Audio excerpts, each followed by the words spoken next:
easy to trust you. Knows it, knows it, knows it. Hello everybody and welcome back to my channel. For those of you that are new here, go ahead and look below. Down below you'll see tons of different things. While you're down there, go ahead and click the like button and subscribe. And if you feel compelled, comment below. I always try to react or talk back to every single person's comment. If you click the title, you know exactly what we are going to talk about today. And we are going to review the Creed Wildflower perfume. I have an interesting take on this particular perfume, is that it is not something that I will wear in the summer, but rather the fall, or even a transition from the summer to the fall. So if you want to see what I have to say about this perfume, stay tuned. Okay, so Creed Wildflower, this is a new perfume that was debuted, I want to say this year, and it is under the category of fruity floral. Fragrantica refers to this perfume as a white floral, and it also says that it is sweet, powdery, and musky as well.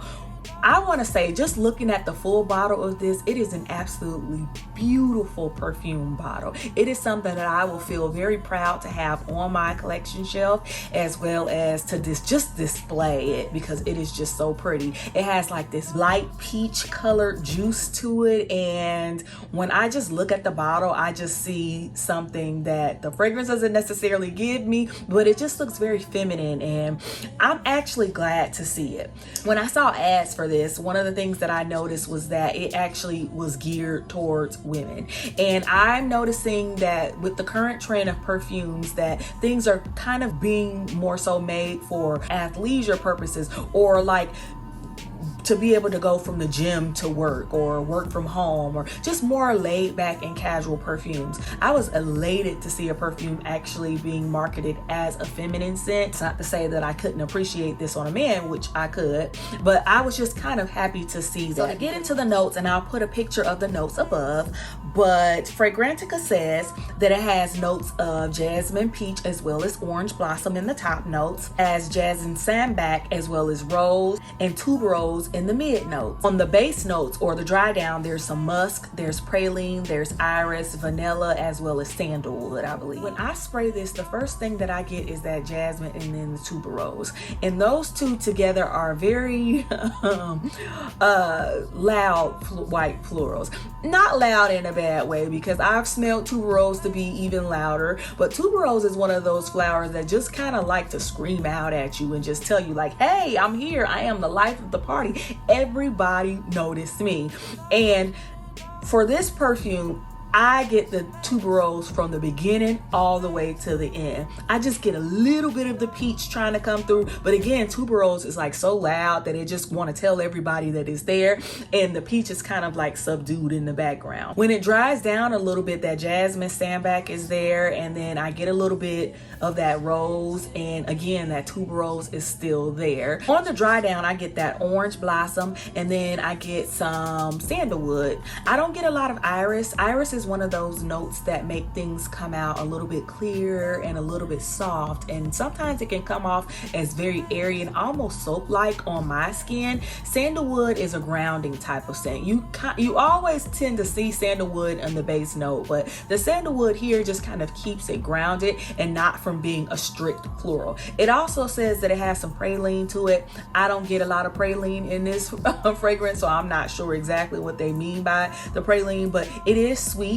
But to me, it's a musky sweet. So maybe the praline is there to help the musk from being too sharp and from being too loud. But at that base note, I'm getting tuberose, I'm getting some sandalwood, I'm getting jasmine, just a little bit of sweetness there, and then there's some musk in the background there. But again, I would consider this as a white floral tuberose and jasmine scent. Now, one of the things that I noticed on Fragrantica is that there's a lot of comparisons between this and Chanel Coco Mademoiselle, and I can see the comparison, especially with that orange blossom. Chanel Coco Mademoiselle has a very prominent orange blossom note, but for me, I don't see where that's pretty much where the comparison ends. Chanel, Coco, Mademoiselle, and I'm just going to refer to it as Chanel, but Chanel does this thing that Chanel fragrances do. There's like this patchouli base to it that kind of gives it a little animalic slash, I don't want to say dirty, but a very earthy like scent to it. And that patchouli for me comes right in the mid notes, and it stays throughout the duration of the fragrance. It makes it not so innocent, it makes it not so fresh. It kind of make it a little bit more of a scent to where it is very distinguished. When people wear Coco Mademoiselle, I can smell it.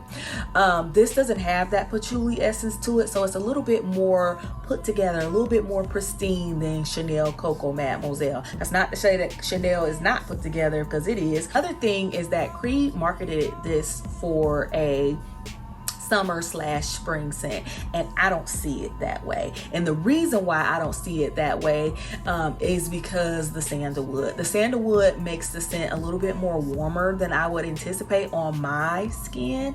But I can see how if you have a skin type that doesn't amplify sandalwood, it may come across very spring-like in summer. When I'm thinking about the summers and I'm thinking about humidity and I'm thinking about 86, 96, 106 degree weather, the last thing that I want to smell on my skin is this scent. The orange blossom would be nice, the jasmine would be nice, but tuberose is very yelly, and I can't imagine it in 106 degree weather, especially in high humid places like Florida or like Georgia or like Texas. I definitely do think it will be a great transition scent from summer to fall, where it's like that 76, maybe 79 degrees, where there's like nice crisp breeze at night. This will play very, very well there. And it will also go very, very well in the fall time, where it's like 65 and maybe 57 degrees. And I can smell that sandalwood on my skin and that orange blossom and that tuberose as well. But just putting it in very hot degree weather, I don't think I can do that. Overall, if I would give this a 10 being one of my favorite fragrances of all times, like Julieta, I would probably rate this about a 6.5. That is not to say that I don't like it. I think it has great lasting power. I think it has a great sillage to it.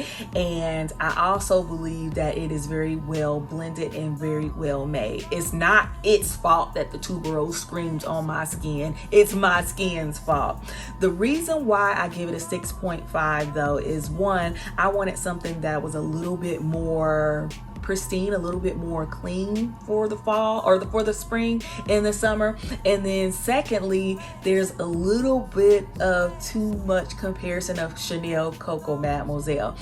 Not to say that this smells like Chanel Coco Mademoiselle, but if I get a quick whiff of it, I can see how people will say that. And to me, it will smell like a flanker or like a perfume that's trying to smell like Chanel. And I wanted, for a $400 bottle, I wanted Creed to be very innovative with its scent and come out with a scent that was pretty much of its own. And to me, it kind of smells like a more cleaner version of Chanel. So will I buy a full bottle of this? No. If I was gifted it, I absolutely will wear it. So yeah, it is a very pretty scent. I'm going to use up my sample, but it's not going to be full bottle worthy. That is all that I have for today's review. Stay tuned. I have reviews of several more fragrances coming. If you stayed this long, thank you so much. I really appreciate your support. And until next time.